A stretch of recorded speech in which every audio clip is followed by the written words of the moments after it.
Okay, guys, today is 5/23/2024. NVIDIA just blew the doors off again. And for humanitarian sake here, I just want to tell the overlords I am rooting for you right now. So when you take over the world, be nice to us. Right? But we're going to do a quick lesson, and it's called Sellin may go away. Right? How many of you guys have heard of that phrase? Sellin may go away. Anybody ever heard that phrase? What does it mean? Does anybody even know what it means, or where does it come from?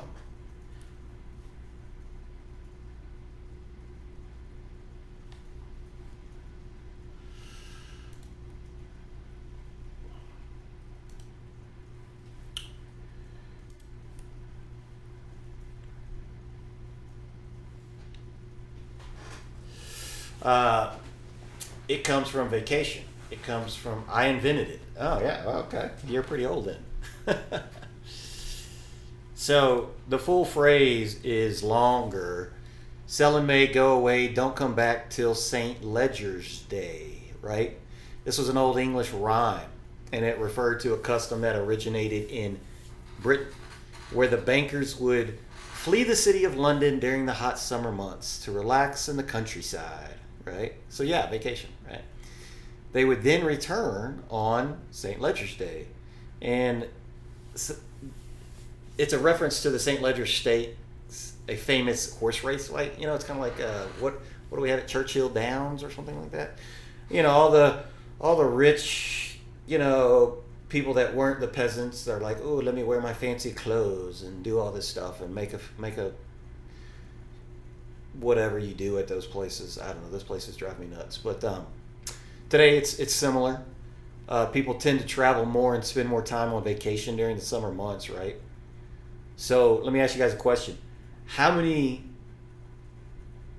people are taking a vacation from beginning of May till the end of August? Put a 4 in chat if you're taking one. Actually, let's do this.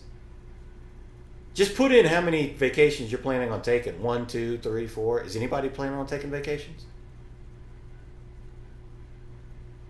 You're taking 3? Mark's taking 3 vacations. I'm going to take at least 5. I mean, there's no doubt. Like I've already got a trip planned to Bama. I've already got a trip planned to San Diego. I've already got a trip planned to Big Bear. I've got a trip planned to San Antonio. We're planning a trip right now to Arizona, right? So, point being, right? We all take vacations, and we tend to get we take our time off. Yeah, unfortunately, I am doing the cruise, but that's not till next year. So, what this means is, in theory, we have less market participants, right? And so with less market participants, that usually means less volume. So does the theory pan out over time? Does it show that we should sell in May, right? October through April versus May through September, right? So applying the October through April returns a massive 15,000%. Or in other words, $1 became 1,500, right? And then applying this since 1950, the May through September returns were a massive 54%. So, what does this mean? Why sit at home for the market for 54% over 70 years? So we should all just go on vacation. Screw the market, right? Like, does everybody understand what I'm saying here? Is everybody getting it? So here, let me bring up the EpiPen and write it down, so you can see historically from 1950, from October through April, the return has been 15,000%.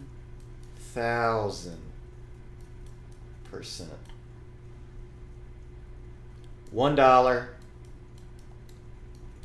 to 1,500. Now, if we say, all right, May, right after April, May through September, which is right before October, what was the return? Do you guys remember? The return was what?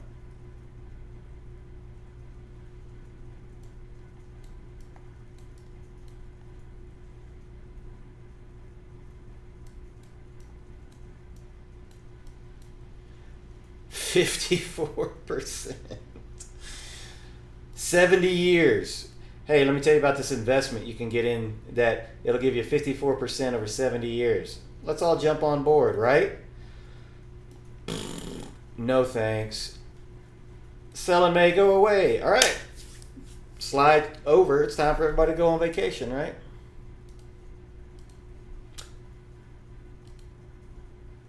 Talk to you guys later. No, I'm kidding. Not so fast, my friend, as Lee Corso would say, right?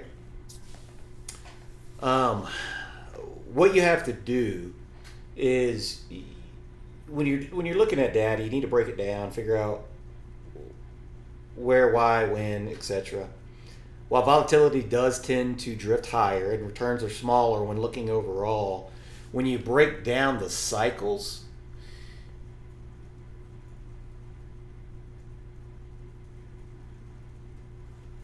do you guys, if in bull markets, let's just focus on bull markets, do you guys think that holding through April through September would have produced returns? So in all these markets, do you think if we just held during the bull cycles, yeah, we're probably going to get some pretty good returns, right? Well, what about the bear market cycles, right? So let's just break them apart and see what they look like. Well, the bears versus the bull cycle. So the green line continues upward. What is the green line? It's the bull markets. So this is your time frame, right? So April, May, June, July, August, September. Where do you guys see there's a big difference? Where's the big difference here?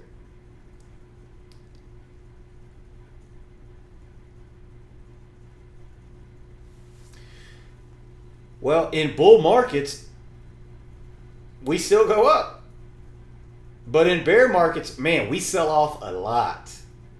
Bear markets are bad from June, July, August, September. I mean, they are bad. Right? Look at this. This is horrible. Right?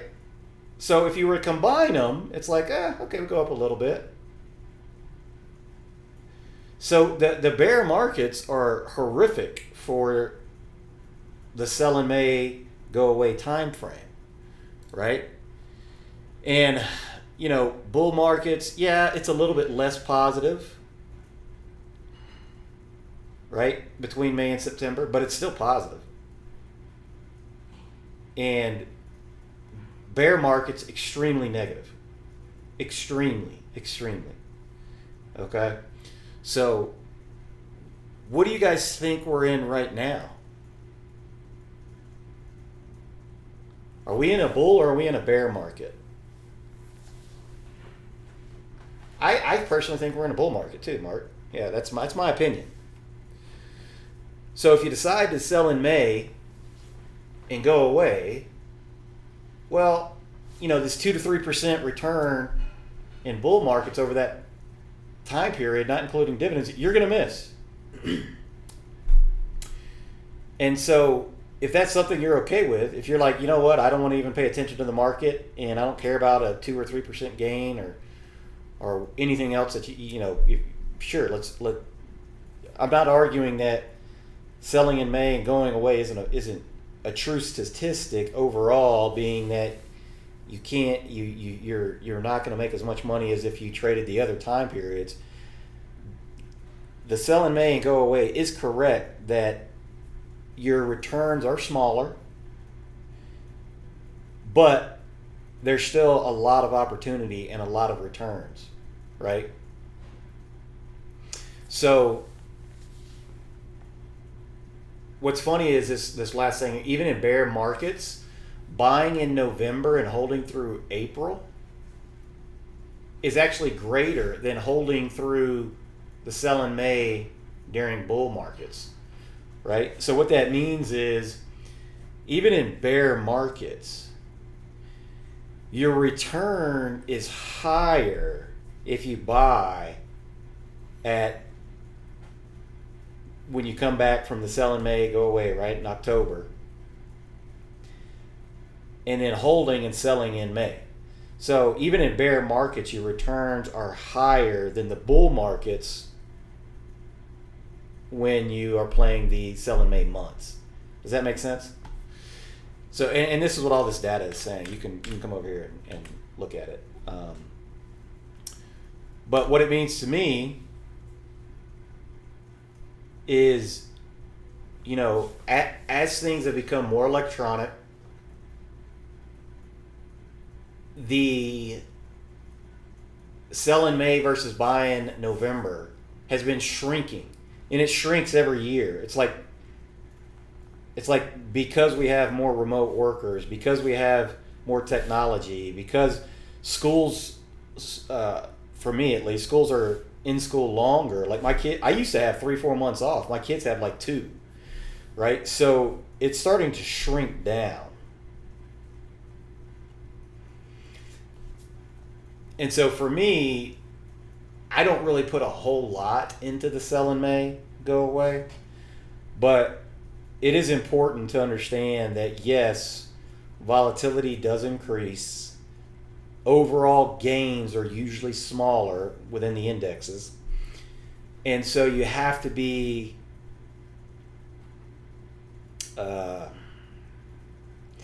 what I would call a more intelligent investor and find opportunities under the surface to go after. Does that make sense?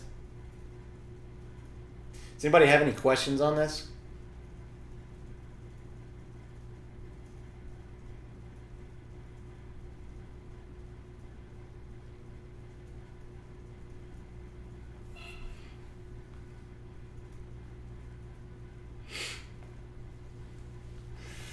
And you can look through this. S&P 500 average annualized forward total returns from 1928 to 2022, right? And it all evens out. So, all right, let me stop the recording.